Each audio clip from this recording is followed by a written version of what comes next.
Getting money in the hood, straight drop. You can get it if it's good, straight drop. Gang, gang, no should, straight drop. Straight drop, this that straight drop. Yeah, I'm back, get the strap, I think I'm 50 Cent. Glock 40 with the dick, that's that extended clip. King stepper, side stepper, yeah, CYC. Been stepping before stepping was the Shia. If I'm ever in your section, then it's DIE. Applying pressure, bet these niggas gon' remember me. Ocean views, world news, blowing killer Cali. Counting racks, talking to my plug in the getting money. Slum 1200, GGI mob shit, and I'm back. So we gonna be going to Chicago with it. We gonna be talking about Yummy Sandier, 11-year-old boy that was murdered in 1994 by two brothers that recently just came home from jail. At 36, Craig Hardaway is older, wiser, but he's also a little nervous when it comes to this interview. I always saw media as the enemy. 20 years after a notorious murder that thrust him into the national spotlight, for the first time ever, he and his younger brother Derek are talking about the case that changed their lives forever. It took me years to really admit and accept my role in it. It was an unusually chilly September night in 1994 as the body of an 11-year-old was loaded into the back of an ambulance. He had been shot twice in the back of the head in a hit ordered by the leaders of the Black Disciples. What happened that night? Chaos. Despite numerous requests over the years, this is the first interview Craig Hardaway has agreed to do. Craig was only 16 years old when his mugshot was plastered on TV, arrested for the murder of 11-year-old Robert Yummy Sandier. His brother Derek, 14 at the time, was too young for his mugshot to be released. He was convicted of driving the getaway car. All three, Craig, Derek, and Yummy, members of the same gang, chasing money, respect, and trying to make a name for themselves. For me, it was more like identity.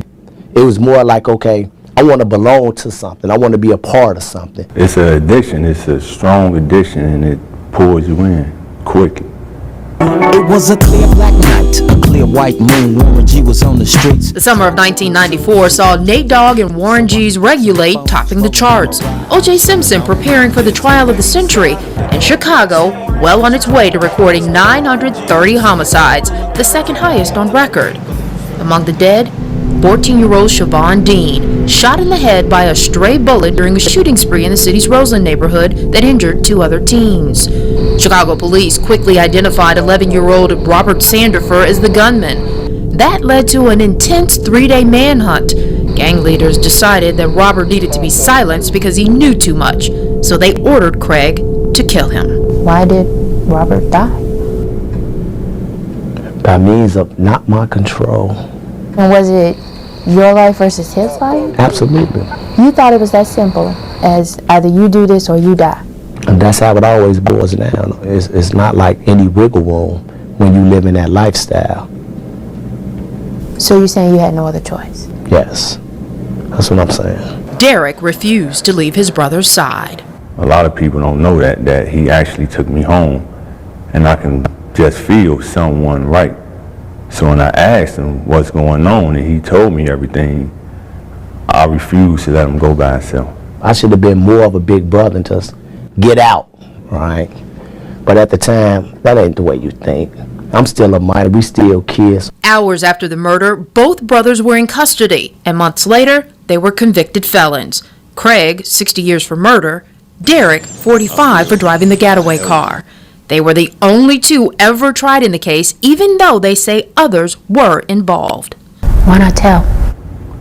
Because I was believing in the foolishness they was telling me, as far as the gangs and that lifestyle. What did they tell you? How they gonna be there, support, take care of us, our families, everything. No money for me, my family, they needs, no lawyer, literally nothing. Abandoned by their fellow gang members and isolated from their families, the brothers have spent the past 20 years rehabilitating themselves. Both have gotten their GEDs and associate degrees. Derek is cultivating his landscaping skills by working in the prison garden, and Craig is involved in anti-violence programs. But for Craig, there is one piece of unfinished business, reaching out to Yummy's family, who has not responded to him or us. What would you say to them? Wow, I'm sorry. I'm sorry. I'll answer any questions that they may have concerning that night, leading up to that night. Both brothers say they think about Yummy's murder every day. The tears, they say, have long since dried up. Instead, they're focused on getting out one day and making sure that others don't end up on the same path that led them to prison. But I think if they hear it from someone that lived it and been through it, it might reach them a little bit better. I know most people listen to this and be like, what the hell do this dude know? He been in jail for 20 years. He should have did what he did, yada, yada, yada, yada. That still don't take away from the message. Value your life. You matter. Look in the mirror and tell yourself that you matter. Accept that the responsibility of your life ultimately rests with you. Tupac would make songs making reference to Yummy, and would even go so far as getting into it with like 100 black disciples at a concert that he performed at in I won't say was on the run for killing a teenage girl. Then he was killed by his own gang in Chicago. Story that shocked the nation 25 years ago. There was a moment when it appeared that 11-year-old boy Robert Yummy Sandier might escape with his life. Standing just 4'6" and weighing only 6 to 8 pounds, he was unlikely a trigger man for the Black Disciple street gang and was on the run after killing a 14-year-old girl in a neighborhood where he stayed named Siobhan Dean days earlier. In 3 days, Chicago will mark an infamous anniversary that shocked the nation. 20 years ago, 11-year-old Robert Yummy Sandier was executed by fellow gang members after he killed a 14-year-old girl. Fox 32's Craig Wall takes a look at how the danger of the street has changed in 2 decades. When Robert Yummy Sandier was shot in the back of the head and left for dead in a pedestrian walkway at 108th and Cottage Grove, the crime was so shocking it made the cover of Time magazine. 1994 was a violent year in Chicago with 930 murders compared to last year when there were 415. But for many, the streets of Chicago don't feel any safer. I remember a city on edge. I remember even my surroundings on edge. Diane Latiker founded the anti-violence organization Kids Off the Block in the Roseland neighborhood in 2003, building a brick memorial to young murder victims. She's lived among the violence in Roseland for 30 years, and one thing hasn't changed. It's still people who feel there's no other power they have but the gun. Cousins James and Curtis Stagger take part in her program. Yeah, I got like 7 friends that been killed. And 3 in just the last month. You could be innocent and still get shot. It's dangerous as well. A former gang member who was 17 when Sandier was shot says the streets are more dangerous now because gangs have splintered and no one is in charge. Latiker agrees. The danger is, I'm not telling anybody to come shoot you personally. I'm just shooting. So if you happen to be in the wrong place at the wrong time, and I'm just shooting, then oh well. And social media nowadays allows feuds to blow up at any time, leading to gunfire. I guess there's more guns out here now. Everybody got a gun now, so I guess that's why you can say it's worse than anybody shooting. And it's just all messed up. Everybody into it with somebody. Police may be doing what they can, but for people in some neighborhoods, it may never be enough to really change things. I look over my shoulder a lot, like every day. Every day I step outside, even when I step on my porch, I gotta watch. On this hot last night of August in 1994, Yummy spotted a police car rolling through his Roslyn neighborhood and ducked on sight. He finally ended up at the home of a neighbor and said he wanted to reach his grandmother, one of the people he trusted to be with him when he surrendered to police. A troubling prospect for the leaders of his Black Disciple gang, police theorized. The neighbor left Yummy on the porch for just a moment when a fellow gang member, 14-year-old Derek Hardaway, suddenly appeared in the gangway. In an instant, the 2 boys were gone. Less than an hour later, Yummy's lifeless body was found in a vacant duct several blocks away. Yummy, nickname he got for his love of sweets, had been shot twice in the back of the head. I completely lost it, the neighbor said. All I could think of was, I almost saved this kid's life. Yummy Sandifer's story still resonated in Chicago 25 years after his disturbing journey from executioner to executed. It was splashed all on the television sets, magazines across the country, and latest example of the city's savage gang warfare. The boy's story, a home life that bred little but anger, a recorded of more than 30 arrests before reaching his teens. So damn, that boy had been to jail like 30 times already and he just was 11 years old, so he wasn't even a teenager yet. And he had already been arrested 30 times. So they say this was a reminder of the deep cracks in the system that some argue have never been repaired.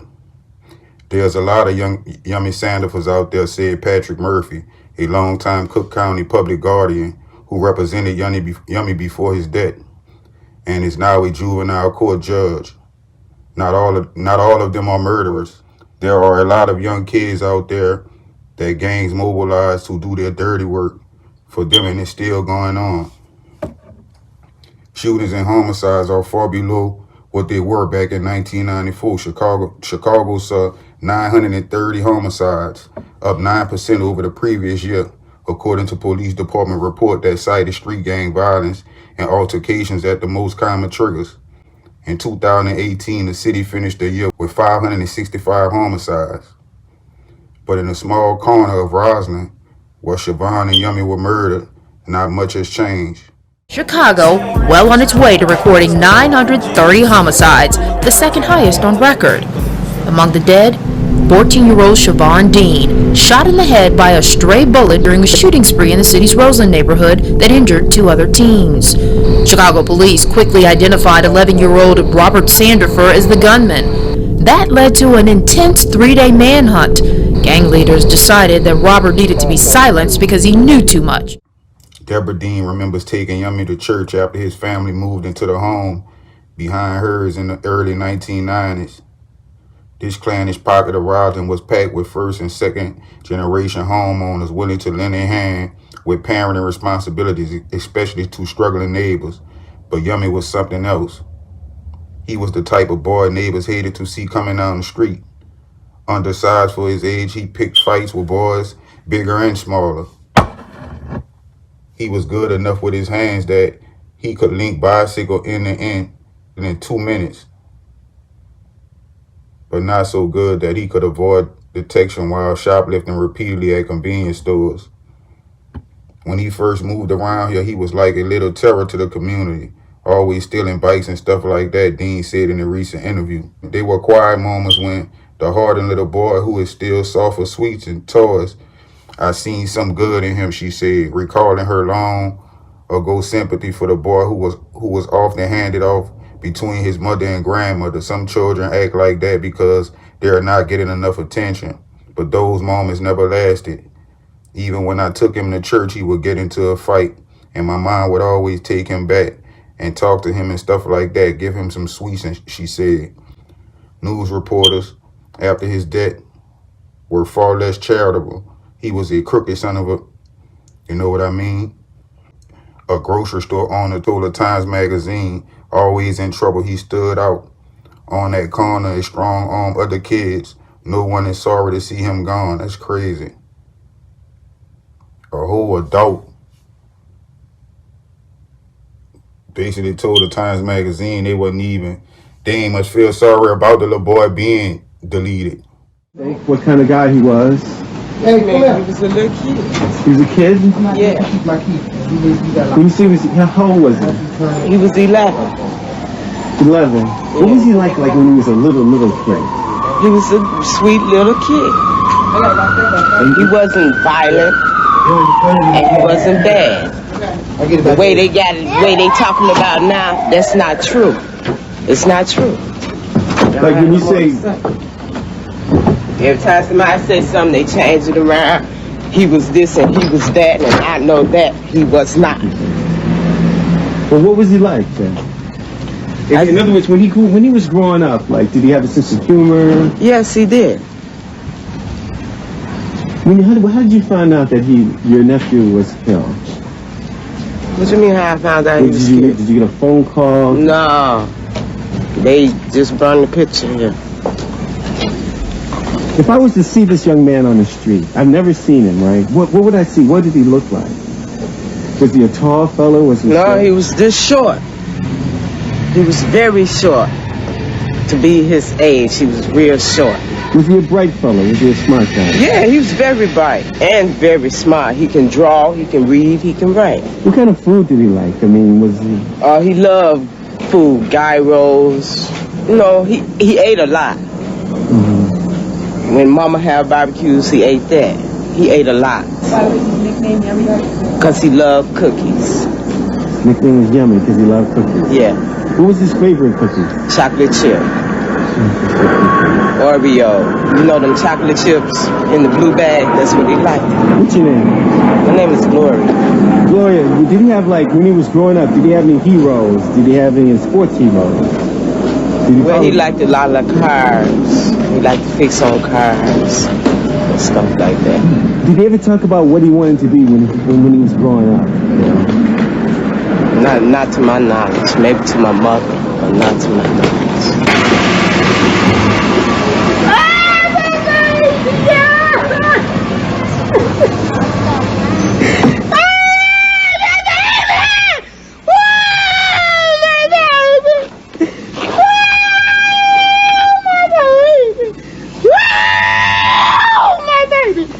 How long did you know him?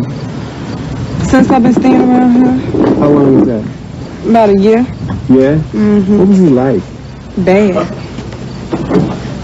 Bad? Like, when you say bad, what do you mean? Fighting, stealing, breaking into people's houses. I think you should have answered this question. Yeah? Shut up! Come on, please open up that door. Did you ever see, like, the police coming to his house? Every other day. Every other day the police were coming to his house? Mm-hmm. Yeah. When you found out that he was killed, right? What did you think? I mean, it shocked me. He shouldn't have got killed like that. I mean, he didn't have to die the way he was killed, but that's the life you live. That's what happened. All of you children that are standing here, looking down, take a good look. And I want you to say within your hearts that you'll never end up like Robert. Okay? Cry if you will. Make up your mind that you will never let your life end in tragedy like this.